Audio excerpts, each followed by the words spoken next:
Oh my goodness. Good morning, good afternoon, whatever it is for you. I hope you're having a fantastic day. My name is Zach Schaumler.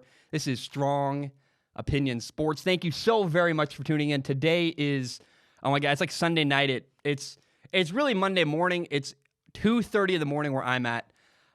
It's been a weird weekend. It's been a weird last couple days. We'll get into that in a minute. There's a really important story I want you to hear. But first, I want to ask you to hear this. This is Ask Zach episode 2. The way it works, I'm answering questions from Patreon supporters at patreon.com/Zach Schaumler. The way it works, you go to my Patreon. Again, it's patreon.com/Zach Schaumler. You give $1 a month. You can give more if you want. Please do. It literally pays my bills.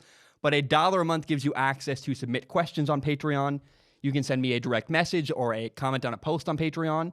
And I do not guarantee to answer your question if you submit one. But what I do guarantee is I look at every question with my eyeballs. I pick the best couple. Then once a week, I sit down and record an episode of Ask Zach. This is Ask Zach episode 2. And this episode is late. It's Sunday. It's now the third week I've been doing it. It's really the third week Ask Zach should have been happening. We're doing Ask Zach. We're doing 2 this week because I missed the end of last week. I had a really significant life event. I had a really hard life-altering thing. And I'll be honest. So in my life, 4 years ago, roughly, a little over 4 years, a little less than about 3 years and 11 months ago, my younger brother took his life and died. And it was brutal. It was painful. It was, I guess, 3 years and 10 months. Point is, it's one of the most impactful, hard things I've ever been through. This is a similar event. I'm really struggling a lot. I'm just trying to be honest about it. This episode is late. Here's why. And I have to really preface this story by explaining that I learned a lot from the past. In September, I left my college, and I told people, hey, it's personal. I don't want to talk about it.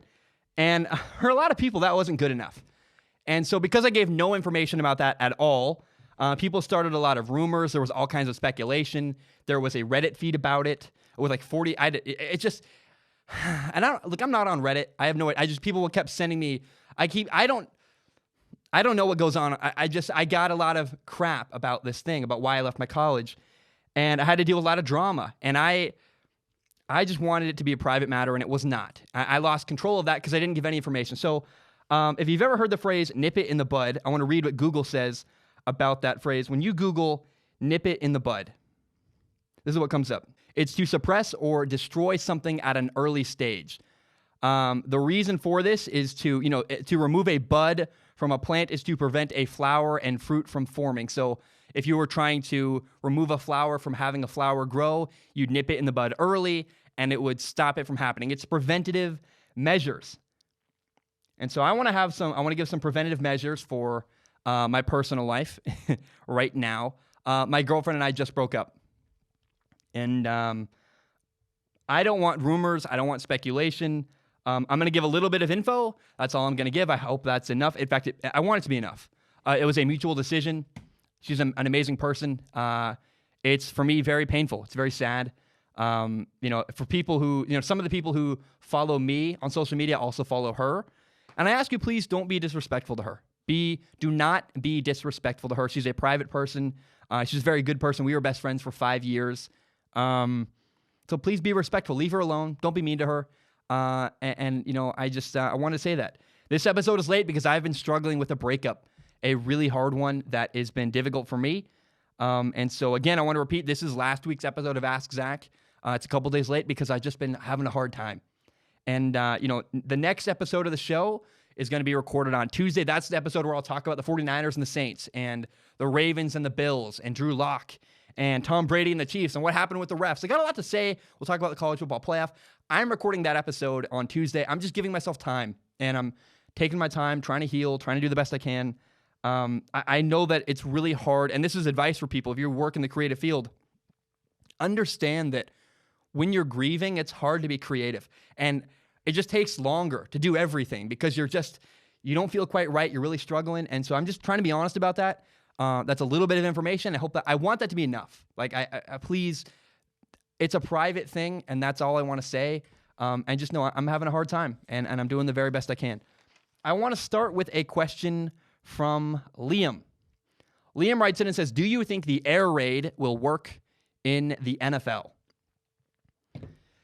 Will the air raid work in the NFL? Sort of is my answer. The air raid offense is most famous from Washington State head coach Mike Leach. Now, his version of the air raid offense would not work in the NFL. Mike Leach does not make adjustments. I think the equivalent of what Mike Leach does at Washington State is similar to a guy on Madden that finds like 3 or 4 plays that really work. You know that guy, if you ever played Madden, if maybe you haven't, but there's a thing, you can run a slant, and if you just wait long enough on the slant, eventually it comes open. Mike Leach is kind of like that guy who runs the same play, or he'll run 4 verticals all game. And just over and over again, it's kind of cheap, and you're like, you get kind of tired of it. And that's what Mike Leach does. Mike Leach runs the same kind of concepts all the time. He doesn't make adjustments. He never runs the ball. Now, Cliff Kingsbury is the Arizona Cardinals head coach. He runs what people call the air raid as well. But he's not running Mike Leach's air raid offense. He throws the ball a ton, but he makes in-game adjustments, and he makes adjustments week to week. He runs the ball more frequently. He's throwing a ton in the NFL, but he's got a willingness to run the ball and make that work. And so the Cardinals' offense isn't really an air raid the way you would call Mike Leach's offense. In Arizona, they throw the ball a ton. They use 4 receivers a lot. And they steal yards with short passes, bubble screens, short passes underneath. But it's not exactly like Mike Leach's air raid system. Mike Leach doesn't make adjustments. He doesn't have a willingness to run the ball. The Arizona Cardinals are different because they do that. It's more of a spread style offense. They do throw the ball a lot, but I wouldn't call the Arizona Cardinals offense an air raid offense traditionally. And the truth is that Mike Leach's air raid offense would not work in the NFL. So that's how I would answer that question, right? If you're going to be in the NFL, you can't do the same thing every week. You have to make adjustments. We've seen University of Washington, the Huskies dominate Washington State every single year in the Apple Cup, which is their annual meeting. And the reason for that is because Washington State doesn't ever change their game plan. They do the same thing every week. And once you figure it out, you go, man, they're not going to make a change. We can just dominate that all the time. And that, let me tell you, would not at all work in the NFL. So Mike Leach air raid offense, that would not work in the NFL. The next question of the day is from Devin. Devin writes in and says, Zach, I was wondering, who do you think should win Coach of the Year in college football? Most people will say either PJ Fleck from Minnesota, Ed Orgeron from LSU, or Ryan Day from Ohio State. Now, as a Louisville fan and native, I have a bias, but I believe it should be Louisville's first-year head coach, Scott Satterfield. Now, I restructured the next part of the question, but this is the gist of what Devin wrote in. He said, Scott Satterfield took a team that was 2-10 last year. The 2 wins were against FCS, Indiana State, and mid-major Western Kentucky. The team had also quit on former coach Bobby Petrino. Scott Satterfield took that bad team, and this year they went 7-5 and finished second in the Atlantic Division in the AAC. They even beat a ranked Wake Forest team on the road and a Coastal Division champion, Virginia, at home. Some big wins. They're 7-5. They were awful last year. That's a good story. I didn't actually know anything about Scott Satterfield until I got this message, and I looked up. I was like, wow, that's really impressive what Scott Satterfield did at Louisville. Now, to me, I wanted to give him respect. I wanted to mention him, but to me, Coach of the Year for me comes down to Ryan Day at Ohio State or PJ Fleck at Minnesota. And the question honestly is it the Coach of the Year? Is it the best coaching performance of the year? Or does this award, Coach of the Year, go to the most successful Coach of the Year? I want to talk about something. In the 2015-2016 NBA season, the Golden State Warriors won 73 games. And this will all make sense in a minute. I'm going to explain to you why. I'm going to help you understand my reasoning for why I think the college football Coach of the Year should be one guy. Now, the NBA regular season, the Warriors went 73-9 in the 2015-16 NBA season. They were a great team that had an impressive season, and their head coach, Steve Kerr, won the NBA Coach of the Year. Now, the next year, the following year, the Warriors added Kevin Durant. They had 4 All-Stars now on their team. They had Kevin Durant, Steph Curry, Klay Thompson, and Draymond Green. And that year, the year with Kevin Durant, Steve Kerr wasn't even in the top 5 of voting for the NBA Coach of the Year. Now, part of that, you have to acknowledge, part of that is simply because he won the year before. Once you win it, it's hard to win it again. But the other part was that his roster was so incredible, nobody was impressed with what he did. I mean, congratulations, you got a Ferrari and you won a race. You got one of the best cars in the market. You beat a Toyota Corolla in a race. No one was shocked or that surprised that the Warriors did as well as they did with 4 All-Stars. So for me, again, the college football coach of the year comes down to 2 coaches. Ryan Day, the head coach of Ohio State, and PJ Fleck, the head coach of Minnesota. Ohio State is 13-0. I believe, currently, I can't remember, they're 2 or 3 in the nation. They made the college football playoff. They're 13-0. They're phenomenal. And Minnesota is 10-2. Now, this to me is why I would go with PJ Fleck in this situation. Ryan Day, Ohio State's head coach, he's in his first year, which is part of why he's brought up. It's really impressive. Now, Urban Meyer was Ohio State's coach last year. Urban Meyer built this roster. Urban Meyer built this team. It's an incredible roster loaded with NFL talent. So to me, I look at this and go, Ryan Day was handed a Ferrari. And congratulations, he went 13-0. He did a good job. Like, no disrespect to Ryan Day. He did a great job. You have to acknowledge Ryan Day clearly is a very good, capable coach. In fact, he's really good I love his play calling. X's and O's, he's phenomenal. But because of the talent he was given at Ohio State, I'm less impressed with Ryan Day. I'm like, okay, great. Like, you won. You should have won. You had the best roster in college football. Some people literally say the best roster ever. Of course, you'd better win. You did your job. How about PJ Fleck? He won 10 games at Minnesota. The last time Minnesota won 10 games was 2003. He turned around their program, and he's in year 3. These are his guys. These are the people he recruited. This is the quarterback he recruited. These are the people that PJ Fleck chose to build a program with. His culture, I think, deserves recognition for what he's built at Minnesota. If you ask me, he exceeded expectations at Minnesota. He got a New Year's Bowl. They're playing on New Year's Day, the Outback Bowl. They're playing against Auburn. That's awesome. Minnesota, to me, deserves respect, and I think he's the coach of the year because what's a more impressive coaching job? Dominating with an incredible roster, which you should, or taking Minnesota, a traditionally mediocre program, and getting them to 10 wins in a New Year's Day Bowl. PJ Fleck, what he's done at Minnesota is more impressive of a coaching job to me than what Ryan Day has done at Ohio State. No disrespect to Ryan Day, no disrespect to Ohio State. I'm just more impressed, and my coach of the year is PJ Fleck at Minnesota. Okay, W. Tyler writes in, how about the NFL Coach of the Year? W. Tyler writes in and says, hey, Zach, I was interested in who you thought would be potential candidates for Coach of the Year in the NFL. Who do you think are the top 3 or so, and who would you give it to as if it was your choice? As a biased Dolphins fan, I like that you recognize that. I think Brian Flores should be top 5, maybe not the winner, though. Thanks for the great content. P.S. A W stands for William. I just go by my middle name, Tyler. So W. Tyler is William Tyler. Interesting. I like that name. Sounds British. I don't know why. It just seems British to me. So first of all, you have to recognize Brian Flores has done a wonderful job in Miami. I think you have to do what he's done with a bad roster in Miami. And people were like, the Dolphins are not going to win a game. People literally, the narrative at the beginning of the year was, this team is so bad, they can't win a game this year.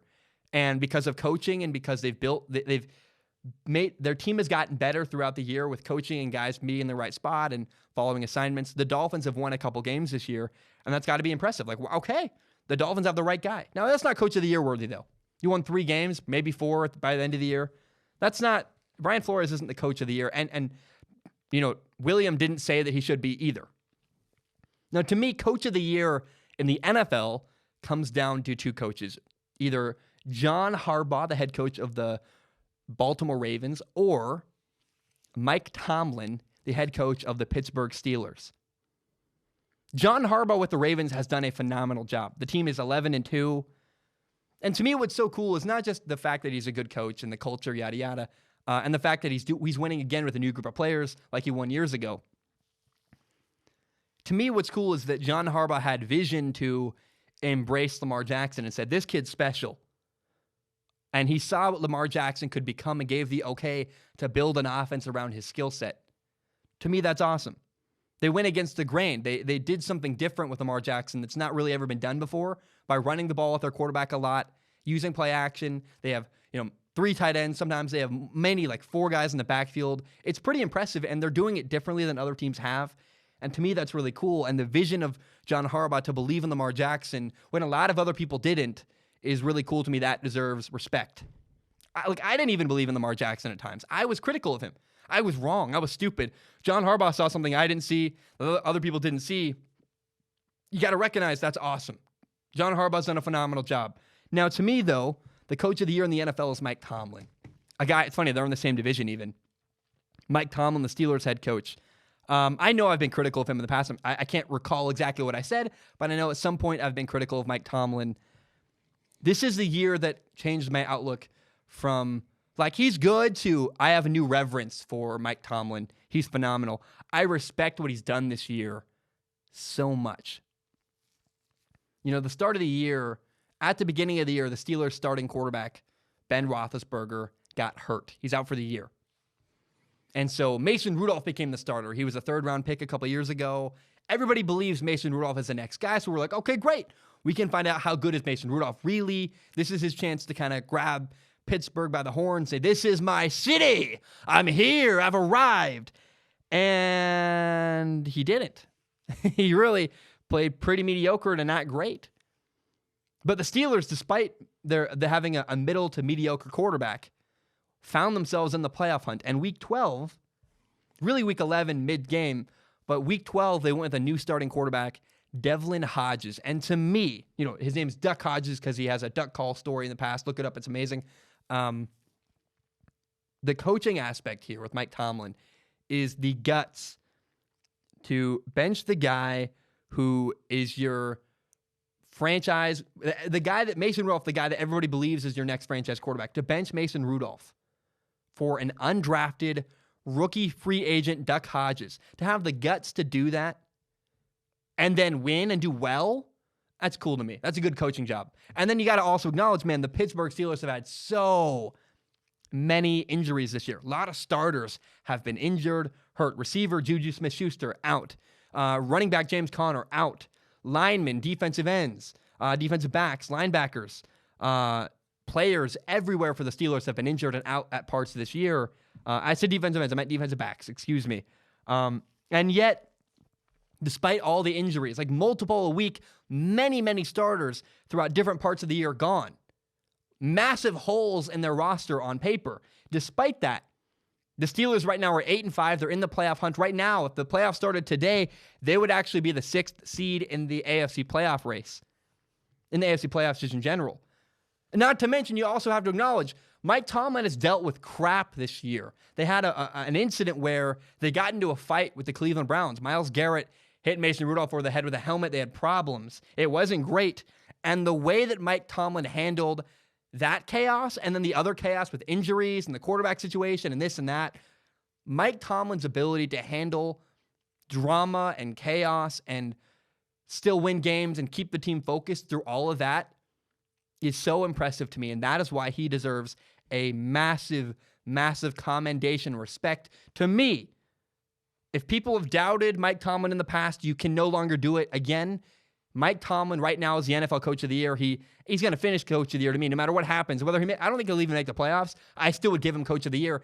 It's so impressive what he's done and what he's overcome and the way he's managed and handled chaos. Mike Tomlin, to me, is a 2019 NFL Coach of the Year, and it's not really that close. Even if he doesn't make the playoffs, I still give it to him for the job he's done in Pittsburgh. Okay. The next question is a similar one, another of the year type. It is from Michael. Michael writes in, I don't have it written down. I screwed up big time. Let me find it. I can find it in my notes somewhere. The point of this was, it's about comeback player of the year. Michael writes in. Michael says, hey, Zach, is Ryan Tannehill the comeback player of the year? If not, why? And who is? Yeah, man, I think you hit the nail right on the head. Ryan Tannehill, in my opinion, is the NFL comeback player of the year. Now, the definition of that award is this. It's a guy who's overcome adversity in the form of not playing in the NFL the previous year or the previous season, and it's usually, not always, but usually due to injury. So last year, Ryan Tannehill got hurt his throwing shoulder, which is a big deal as he plays quarterback. To hurt your throwing shoulder is potentially career-ending. He hurt his shoulder, and after 6 years in Miami, the Miami Dolphins said, "You're no longer our franchise quarterback." They moved on from him. They traded Ryan Tannehill to the Tennessee Titans. Ryan Tannehill was traded to the Titans. He was named the backup quarterback behind Marcus Mariota. And then something crazy happened. Week 7, really week 6, Marcus Mariota got benched. They put in Ryan Tannehill. And then week 7, they named Ryan Tannehill the starting quarterback in Tennessee. Now, since then, Ryan Tannehill is 6-1 as a starter. The Titans started 2-4 with Marcus Mariota as their starting quarterback, and now they're 8-5 and in the playoff hunt. In 8 games, he has 1,602 yards, 12 touchdowns, 4 interceptions, and a 72% completion percentage. He's playing really efficient football. He's making great decisions, and I am so happy for him. Absolutely, if you ask me. Ryan Tannehill is the NFL Comeback Player of the Year. He's done phenomenal. He stepped up in a big role. He's a leader. He's the reason why the Tennessee Titans have become a playoff team, probably, potentially. And he really turned around the spirits and the hopes of that franchise. I am so impressed with Ryan Tannehill. I am happy for Ryan Tannehill. Ryan Tannehill, absolutely, today, and really at the end of the year still will be, in my opinion, the NFL Comeback Player of the Year. Alex writes in. Alex says, "Hey, Zach, I hope I'm not too late. In your opinion, who are the best receivers currently playing in the NFL?" Man, who are the best receivers in the NFL? I think there are a lot that stand out. A lot of names come to mind when I hear that. I think of, DeAndre Hopkins comes to mind. Mike Evans in Tampa Bay is a jump ball machine. Michael Thomas in New Orleans. There's a lot of really good receivers out there. And, honestly, this is controversial, but forget the off-the-field issues. From just a pure football standpoint, it's really disappointing that Antonio Brown isn't playing this year. His ability to track the ball in the air and to, his body control, the way he's so good at deep balls. Antonio Brown cannot be understated. The way he messes with defenders, he'll be running after the ball. He'll lean on a guy and then have a quick 5-yard burst to go to the ball. And he just out-positions guys all the time on deep balls. Antonio Brown is a little bit underappreciated, I think, from a talent perspective. Now, to me, though, the best receiver in the entire NFL, and it's not really close, the best receiver in the entire NFL is Julio Jones. He plays for the Atlanta Falcons. He's not flashy. He's not loud. And I think part of that, it costs him is the fact that you don't have a lot of sound bites of Julio Jones. I hope I've been saying Julio Jones. Julio Jones is the best receiver in the entire NFL. He's phenomenal. And he's I think, a little bit underappreciated because he's not loud and flashy. He's just a guy who does his job and does a really great job at his job. There's a clip. I want you to Google it when the show is over if you can. Google Larry Fitzgerald. Says Julio is the best receiver. It's a clip of Larry Fitzgerald, the star receiver for the Arizona Cardinals, talking to his rookie quarterback, Kyler Murray, and he says, "Man, that guy, Julio, is the best I've ever seen. He's got no weaknesses. He's phenomenal." And I'm sure that somebody will comment on this video saying, "Well, Zach," he'll list statistics, and they'll say some numbers like, "This guy has better numbers and this and yada, yada." I don't care about numbers. I don't pay attention to them at all. I have no idea what the numbers are for Julio Jones. Here's what I do know. This is part of my evidence for why Julio is the best. If Larry Fitzgerald, who is a first ballot Hall of Fame receiver, says that Julio Jones is the best he's ever seen, I'm going to believe that Larry Fitzgerald knows a little bit about what he's talking about.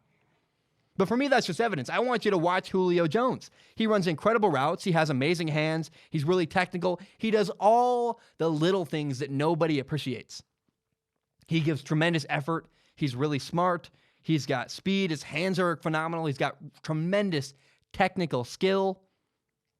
It's so rare you see a guy like Julio Jones who is both the most physically gifted at what he does, but is also the hardest working.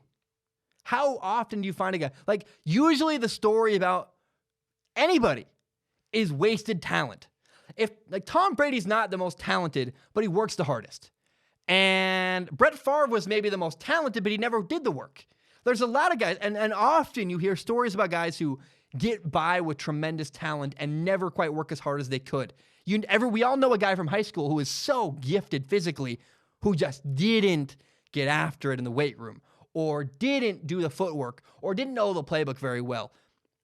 Julio Jones is that guy you knew in high school who is the best you've ever seen physically, who also you've never seen a guy work harder. And here's what's really cool, right? I think Julio is in every category the best. But here's what also is really, really cool. If you look at it, I'm a general manager building a team. There's a gigantic, tremendous positive from Julio Jones. Number one, he's a good leader.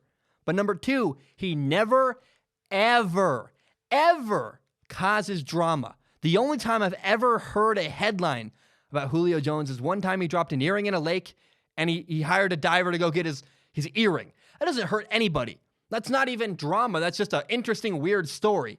He dropped a diamond in a lake. They sent a diver down to try and find the diamond earring. And that's the worst thing we've ever heard about you, and that's not even bad? Julio Jones is unbelievable. He's nothing but positive for his team. He's tremendous work ethic. He's a good leader. He leads by example. I've seen him on the sideline speak up and talk before. Man, to me, if I had to pick one receiver all time to be on my team, it's Julio Jones. The guy's a freak of nature. I don't even want to say that. He's tremendously physically gifted. Dude can run, can jump, do everything, but also he's incredibly smart. He works really hard. He's got so much positive. To me, Julio Jones is the total package. And man, work ethic, leadership, smarts, talent, all of it. He has everything. Julio Jones is by far the best receiver in the NFL. And to me, again, it's not close. There's not another guy who's that talented, who works that hard and does every other thing right. As a former quarterback, I love Julio Jones. I just went on a passionate rant about Julio Jones. I hope you appreciated that. Zombie Guy 320 writes in. He says, "Hey, Zach, I love the show. It has been one of the bright spots in my life right now since my brother's passing November 29th. So I want to just say thank you." Man, I didn't know. I should have read this question closer, dude. November 29th, that's like 2 weeks ago. Not even. Man, I hope, Zombie Guy 320, I hope you're taking care of yourself. I have been there. It's hard. It is really hard. Send me a message on Patreon. Honestly, I would love to talk to you. I can't solve all your problems, but I think I can give a little bit of advice. If you want it, if you don't, no problem. As a human being who's been through that, I lost my brother 4 years ago. Dude, I am so sorry. It's not a laughing matter. I can't imagine. It's the worst. It's the worst thing I've ever been through. Dude, Zombie Guy 320, it's funny that's your username, but on the real, like, if you need help, come talk to me, because I have been there, and I tremendously feel for you. Now, here's what Zombie Guy 320 says. He says, "But my question is, what do you think are the major problems the Raiders have to solve to be a playoff team?" What do you think? But my question is, what do you think the major problems the Raiders have to solve to be a playoff team? Also, do you think they will have a better offseason or draft? This team to me is doing far better than I or anyone really expected. Even after all the drama and hard losses, we have shown major improvement. I just wanted to know your take on it. Yeah, I think first of all, you got to acknowledge the Raiders had hard knocks there. They had Antonio Brown and all this drama, and they've overcome it and done well. And to me, that's a mark of a team with good coaching. Now, I believe that in the NFL draft, the Raiders need to be incredibly boring. Draft an offensive lineman and a defensive lineman. The way to dominate in the NFL, you get your coach, you get your quarterback. The Raiders have both. I love John Gruden. I believe in him completely. I'm a big fan of Derek Carr too. A lot of people aren't. He's not perfect, but I believe in Derek Carr. He had what should have been an MVP season where he got hurt like week 15 or 14 at the end of the year. And after that injury, he was a little bit gun shy. I think he had some mess with his head a little bit. But I love Derek Carr. They got the running backs situation figured out. They have Josh Jacobs. I love him. I want the Raiders to be disciplined in the NFL draft. Build a dominant team that wins in the trenches and can push other teams around. Draft an offensive lineman and a defensive lineman. In the NFL draft, the Raiders currently would have in the first round the 14th pick. If the draft happened today, they'd have the 14th pick and the 18th pick in the NFL draft. Now, a lot of people are saying they got to draft a receiver, CeeDee Lamb or Jerry Jeudy. I get it, man. I understand. You want a top receiver. I hear that completely. But I'll say I think the best receiver in the entire NFL, Julio Jones, is on the Atlanta Falcons, and they're losing games. Why are they losing? They suck up front. Their offensive line is garbage. Has been all year. Their defensive line isn't that great. They're missing people behind. A great receiver is awesome. It's a great weapon. It's sexy. It's beautiful. But guess what? It doesn't really have an impact on winning very often. You need guys. I'm not like the Patriots are losing because they don't have a guy outside. It's important to have receivers that can win.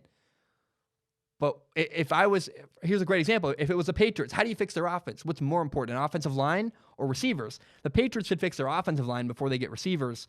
I get it. I understand why people want the Raiders to draft a top receiver. But man, draft an offensive lineman. Draft a defensive lineman. I understand the offensive line is pretty solid with the Raiders right now.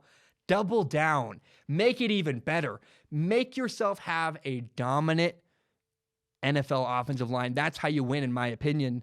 I think you can get a lot of good receivers later in the draft. There's a lot of receivers out there. There's a limited supply of great defensive linemen and offensive linemen. If I'm the Raiders, I build a team that's solid up front. I'd be surprised if they did that. I think a sexier draft pick, CeeDee Lamb, is really appealing, especially in Vegas. But man, I hope the Raiders draft boring and build their team from the front out. Get a great defensive lineman. I think the defensive tackle out of Auburn, I think his name's Derek Brown. I forget his name, but I watched him play. I was like, man, this dude's solid. He's really good up front. Get an offensive lineman. Bolster the front half of your team up front in the trenches. You got the quarterback, you got the coach, you got a running back. Develop and build your offensive and defensive line because you got 2 first-round picks. The Raiders do. That's what I would do. I think it'd be a huge impact on their team.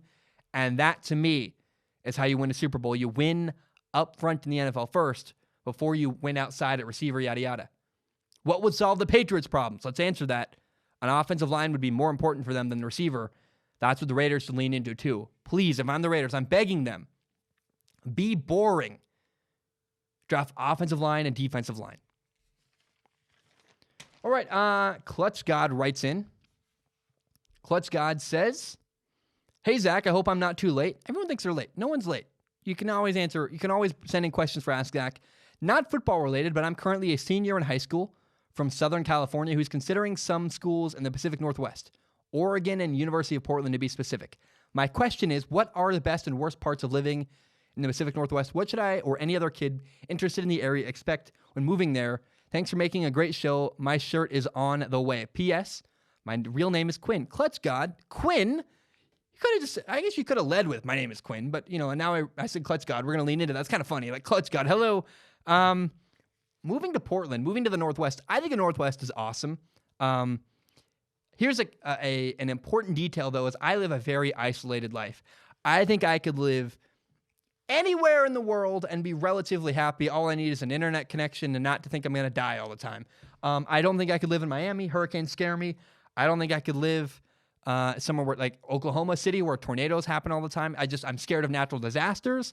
Now, the Northwest in general, there is a ton of hiking. There's pretty great weather, like moderate weather. It's not California, but I don't like Southern California. I used to live in LA. I don't like the heat there.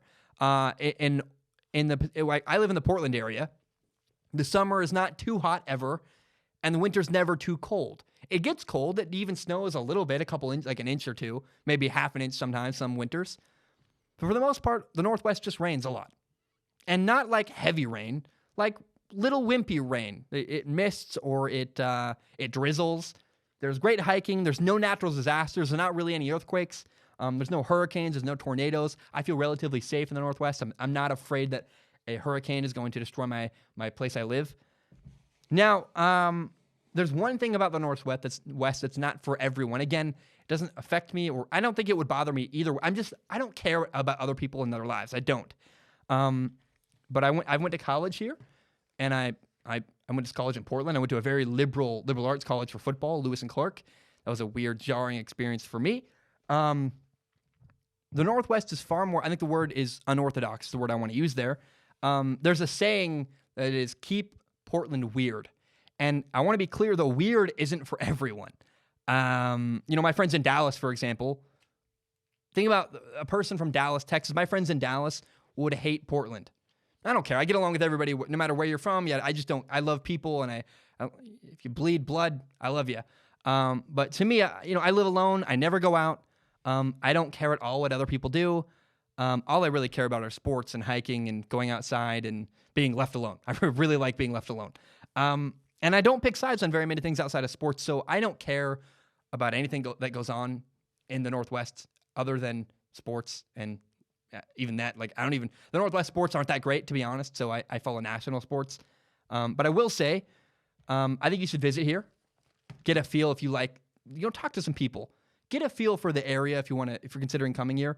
I will say there's a ton of amazing food. There are really good concerts in Portland. My dad is a food writer in the area. And I don't know personally if I'll stay here forever. I think I'd like to go somewhere more secluded. I think I'd love to live in Bozeman, Montana someday. But the Northwest is pretty solid. But again, I want to leave a caveat. And I know this might bother people. You asked my opinion. I live a very isolated life. I'm not the right person probably to ask about this because I don't live I don't go out. I don't do anything. I could literally live anywhere and be happy. Orange Beach, Alabama. If there weren't hurricanes, I'd be in Orange Beach, Alabama. It's cheap. It's awesome. There's a beach there. I would love that. As long as I have an internet connection, I'm happy. So I'm not really the right person, but that, again, is all my thoughts on the Northwest. I hope that's helpful, Quinn. I'm rooting for you, man. College is a big step. I don't know. You're growing up. That's cool. I'm rooting for you in life. I hope you're doing well, and thank you for the question. I hope I answered it and gave it some justice. I know it's not perfect, but I would recommend, reach out to people, ask them about it, and if you can, I know. Look, when I was looking for colleges, I was too poor. I couldn't go visit anywhere. I couldn't. I lived in a mobile home at one point. My family was homeless at one point. I didn't have the money to go visit schools out of state. But if you do, I recommend doing it. Go come be here for a day and see if you like it. That's a really big deal, and I recommend you do that. Calvin writes in. Calvin says, come on, why won't my phone flip? Whatever. Calvin says, hey, Zach, I have a simple one today. Why isn't hockey bigger in the States? The actual gameplay of hockey is wildly entertaining, and the metagame is on par with baseball's. The rivalries are intense. The history is very fascinating, comparable only to college football to me. If hockey has most of what people like about other sports, why is it not huge? Oh, man. Couple reasons to me. Number one, hockey is incredible live. I'm actually a really big hockey fan. Personally, for me, hockey is a live event that you go to. If you ask me, it's not the same on television. Hockey's not the same unless you're in the building. You got to be there. You got to feel the crowd. You hear people crashing into the boards. You feel the energy of the people around you, the chanting.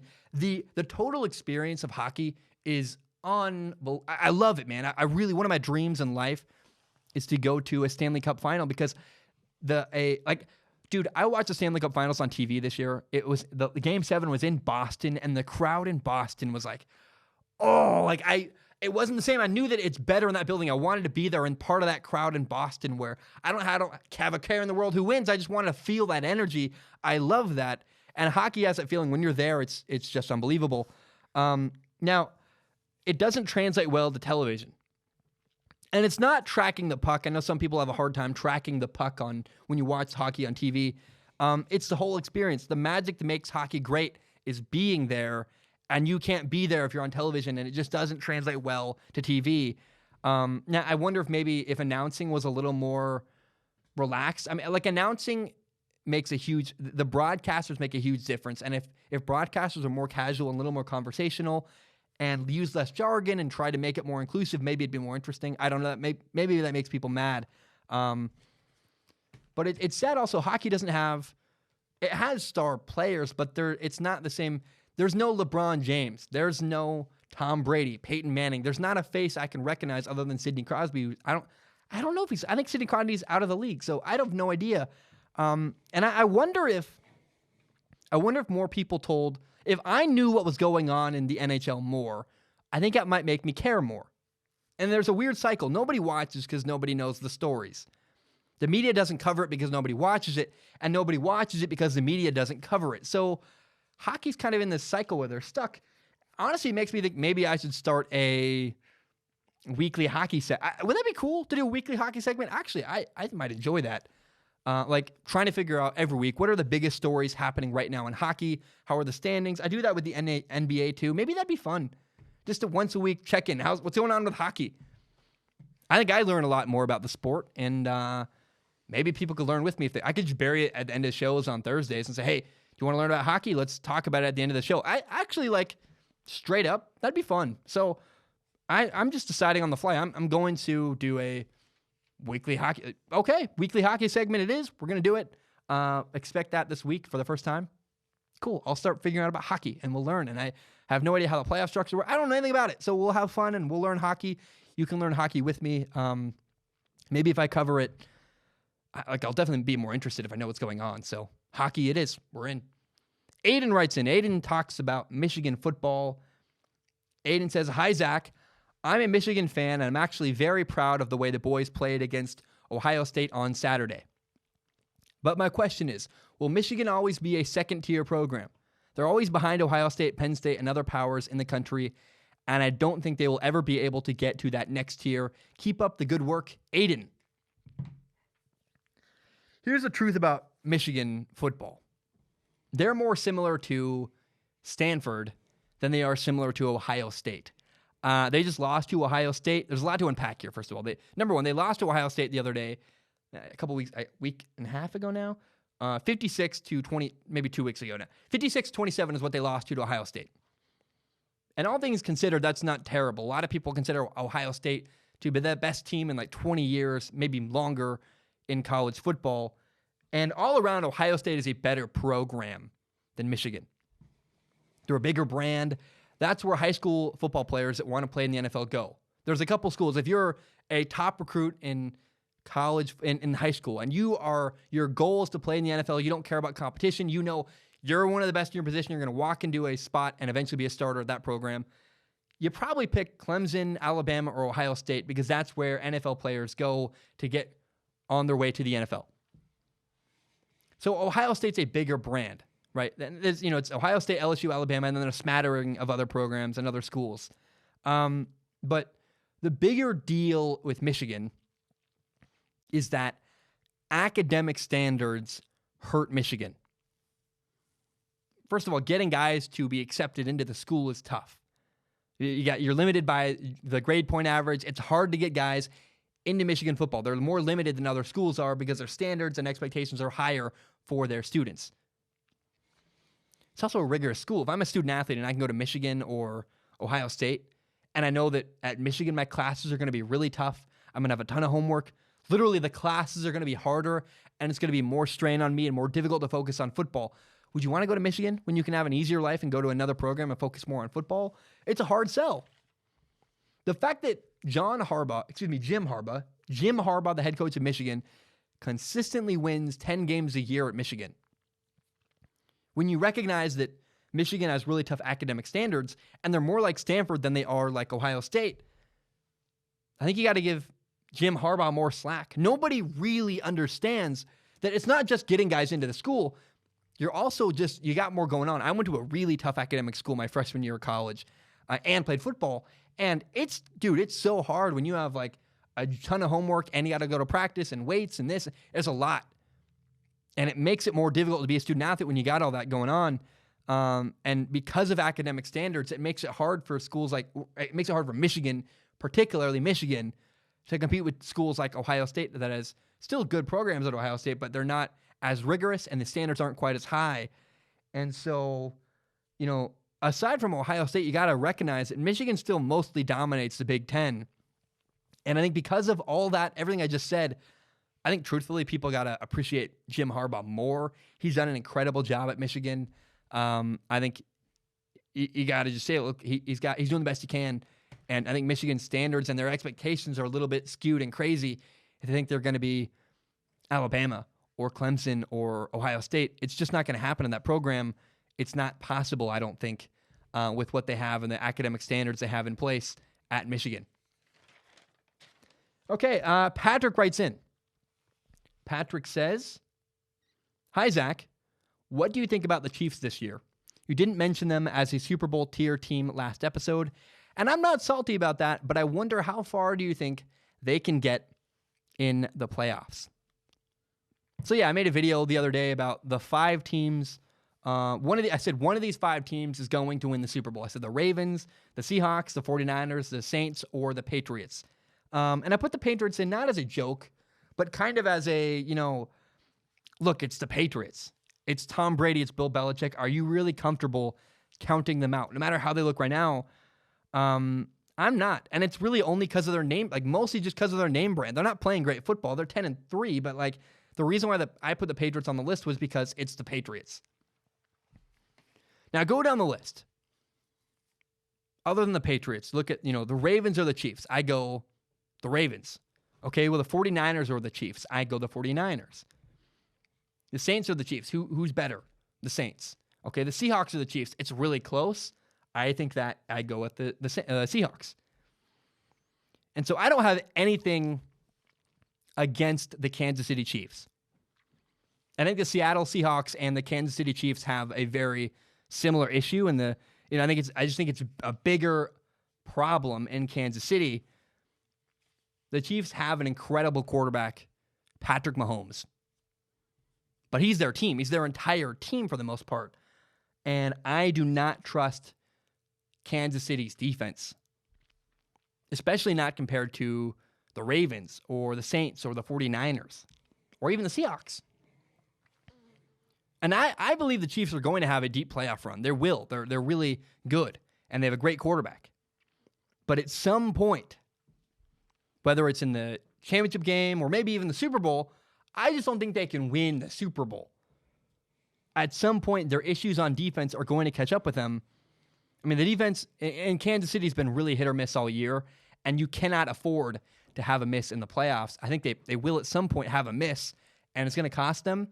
And so I just don't think the Chiefs have a good enough defense, in spite of an incredible quarterback, to win the Super Bowl. That's why I don't believe the Chiefs can win the Super Bowl. They're like the 6th best team in the NFL, but 6th best is not as good as the rest. And, I just think that there's other teams that are better. I think the Chiefs cannot win the Super Bowl because there's other teams that are more likely to do it. Tristan writes in. Tristan says, oh man, where is it? It says, "Hey, Zach, I hope everything is going well with you and your life. Besides quarterback, what's your favorite position or position group to talk about and why? Much love as always." I have 2 I'd love to talk about. I love talking about receiver. Really anything on I played quarterback in college. I know offense really well. I think I'd be a great high school offensive coordinator. I would love to be an offensive coordinator. I got a school in mind. They have a problem head coach. I would love to, if they ever hire a good head coach, I would love to be the offensive coordinator for David Douglas High School in Portland. I'm from there. I lived in Southeast Portland. I love that place. I know offense really well. Running backs, receivers, offensive linemen, but offensive line is what I love to break down. I really do. There are so many things people don't understand when it comes to protecting a quarterback or blocking for a running back.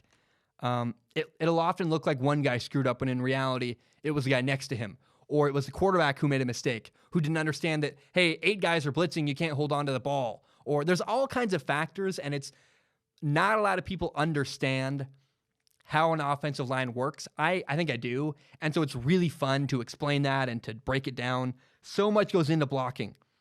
A lot of it's simply getting in the right spot. You got to have guys line up properly and go to the right assignment and go to the right area. And then the other half of the battle, this is what fires me up, is you got to push guys around. Even if you get to the right spot, you still got to win your one-on-one battle and physically succeed. And so, man, offensive line to me is an exciting group of guys that I just love to talk about, that I don't talk about very often, but if I had to pick a second position to talk about, it's the offensive line. They're so important. They're so underappreciated. They're so good. Like, they're so underappreciated in the NFL, especially. Really all of football. Like, offensive linemen just do not get the due they respect. Maybe that's my inner quarterback, but I know how important a good offensive line is, and I love talking about that position and how often people are dead wrong. They don't understand whether an offensive line is good or bad and what the truth is behind the pressure that comes to a quarterback's face or the behind him assignment. There's so much more that goes into it that people don't get, and I'm passionate about that. I love offensive line play, and I love seeing great offensive line play. It's so fun. There are times where a good block gets so underappreciated. You'll see a left guard pull. There's a block against, what was I watching? The Packers and the Vikings earlier this year. And the Packers ran motion to the left. That flowed the defense to the left. Then they ran a screen back to the right. And the right guard for the Green Bay Packers sheds his guy. He runs 20 yards downfield. He fits up with a guy, pushes the dude into the end zone. They score a touchdown because that right guard hustled his butt off. He got in front of his guy. He pushed him backwards. That's an incredible block where a right guard runs 20 yards to make a block. Are you kidding me? And nobody will ever know or appreciate that. But that guy, I don't even know the guy's name. I don't know the guy's name. And he deserves so much respect for that block. He made a touchdown happen. And we don't talk about offensive line very often. They don't get the respect they deserve. So, man, I just, clearly to me, like offensive line play fires me up and makes me just, oh, dude, it's such a big deal. It's so awesome. Okay, last question of the day. Bernardo writes in. Bernardo says, "Hi, Zach. Greetings from Brazil. First of all, thanks for providing great content, episode in and episode out. SOS really offers a different and more authentic view about sports than the conventional media out there. I'd like to share a story involving my personal life in SOS. A couple months ago, my grandfather passed away. It was the first time I lost someone really close to me, and it was one of the saddest days of my life. It all happened around 12 a.m., so I stayed around with my family until about 4 a.m., and then went home to wait for the funeral services that would start about 7 a.m. But I couldn't get any sleep, and I was devastated and had a really bad anxiety crisis. But in those 3 hours, between 4 a.m. and 7 a.m., SOS was the only thing that could put my mind and my heart a little bit at ease. I listened to a couple episodes, and one of them was the one where you talked about Dylan the Pickle. So you managed to put a smile on my face, even in a really bad moment, and for that, I will be forever grateful for having you and SOS in my life. Man, Bernardo, thanks for sharing. Dude, struggles are hard. I'm going through a breakup. Struggling is hard. Loss is difficult. I just lost my best friend. Like, dude, I get it, man. It's hard to lose people you love. And so I just, I remember my grandma died too. I think you said grandpa. I remember when my grandma died. It sucks, man. Loss just is awful. There's no other way to put it. And so, Bernardo, thank you for reaching out. Thank you for saying that. Now, Bernardo says, now changing the subject, I have a question for you. Do you really believe in the concept of a winning window? Or is this just a consequence of an inflated market that overpays quarterbacks? I mean, as the most important player of a team, shouldn't the quarterback be the first one committed to extending that window with a moderate contract and a better roster? And how good does a quarterback have to be to win, even with a bad roster around him, if his contract is massive? See you, man. Bernardo. Man, there's a lot of questions there. There's a lot to talk about. I will say this. I have never understood. There's this one thing I've never understood. What's really the difference between $20 million or $30 million? Now you'll be like, well, $10 million. Sure, but like either way, if I was a great quarterback, I'd take $20 million a year for 5 years. Do the math here, right? If you are, in the end, you make less money. But the opportunity, $20 million a year versus $30 million a year, gives your team $10 more million to spend and bring in better players. And I would want good teammates. Having crappy teammates is the worst. I transferred in high school from bad school to a good school. I, overnight, played with far, far better, more talented players. And I was like, oh, this is awesome. I have guys that are good, that can catch jump balls, that are 6'5" instead of 5'8" at receiver. Like, this is fun. Having talented teammates is awesome, and I would want to. And whether you're in business or football or sports or I think friendships are huge. You got to be around good people, and you want to be around and work with good, smart, intelligent people who are good at their job. And so, I mean, look, if you make $30 million for 5 years, you have $150 million. If you make $20 million for 5 years, you have $100 million. $50 million is a big amount of money, sure. But either way, you're set for life. At some point, you're fighting for more money, and it's kind of just like, it's just more money. Like $1 million versus $20 million, that's a huge difference. But $20 million or $30 million, like, come on, man. Like, I grew up in a mobile home. I was homeless at one point in my life. I was homeless. I grew up in Southeast Portland. You give me $100 million, that changes my life forever. Whether it's $100 million or $150, either way, I'm set for life. My life is transformed forever. I just don't get it. And really the truth is, if you make $50 million less from your team salary, but you win more, you have the opportunity to have more endorsements and have more brand deals and more commercials because you're a big deal, because you're successful in the NFL. I've never understood you could make $22 million. Well, what about 25? Don't you want to push for a little bit more? Like, I just like, it's transformative money. You're set for life. You're set for life. What's 50 more million? Like, I know how crazy that sounds because, like, that's a huge amount. But again, I'll tell you, like, $100 million changes my life forever. Does $150 million really change my life that much more forever? No, it's either way. I am set for life, and my life is forever changed. So, man, I don't get it. I don't understand the desire for, like, let's suck as much money out of this team as possible. Like, I get guys want their money. But don't you want to also have a high quality of life where you're winning and have good people around you and good teammates? It's, to me, like, it doesn't make sense. I don't understand that this push for a lot of it's ego. Like, I'm the highest paid quarterback, and I don't know. I don't know. Like, again, as a guy who grew up in Southeast Portland, and not the good part, like Gresham, where my friends were, they grew up, and a lot of them are gangbangers now, and some of them are dead, and they're drug dealers. Like, I lived in a mobile home as a kid. $100 million changes my life forever. Would 150 really make that big of a difference? Like 50 more million? Either way, I'm set. Here's the thing. The best chance for a team to win a Super Bowl is during a quarterback's rookie contract. You're paying your rookie quarterback, and really those first 5 years of a first-round quarterback in their rookie contract, you pay him about $7 million a year for about 5 years. And so you have more money to spend on other positions that are not quarterback. Most quarterbacks in the NFL are massively overpaid. How many quarterbacks deserve to make $35 million a year? Russell Wilson makes 34. Russell Wilson's incredible. Not a lot of guys like Deshaun Watson, Patrick Mahomes, Russell Wilson, Aaron Rodgers. Who else deserves that much money? There's not many other guys that deserve that much money. Like Carson Wentz, the Eagles quarterback, is incredibly talented. And Carson Wentz is not the reason why his team is not winning. But the truth about Carson Wentz is he needs help. He needs better teammates. And he got paid $33 million a year, and he's losing. He can't win with less help. He's not Russell Wilson. He's not Deshaun Watson or Patrick Mahomes. So I think, man, most quarterbacks, like Dak Prescott wants $35 million. No way. No way. You're not winning now. You want to get paid more and have worse teammates, and you think you'll win again? Like, no way. No, not happening. Most quarterbacks that want $35 million are delusional and crazy, and I think most quarterbacks in the NFL are massively overpaid. And that's not the market.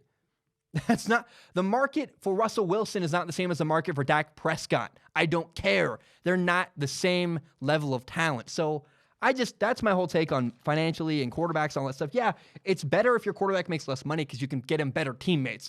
And if you're a quarterback and who you want to win, and you say you want to win all the time, then you'll take less money, in my opinion, to play with better people. I rest my case. Let's end the show today with this. If you're struggling, please go get help. Man, I am struggling. I went today I went for a hike. I went and saw my dad and his wife. I went to dinner with my buddy Nathan. We watched the Rams and the Seahawks last night.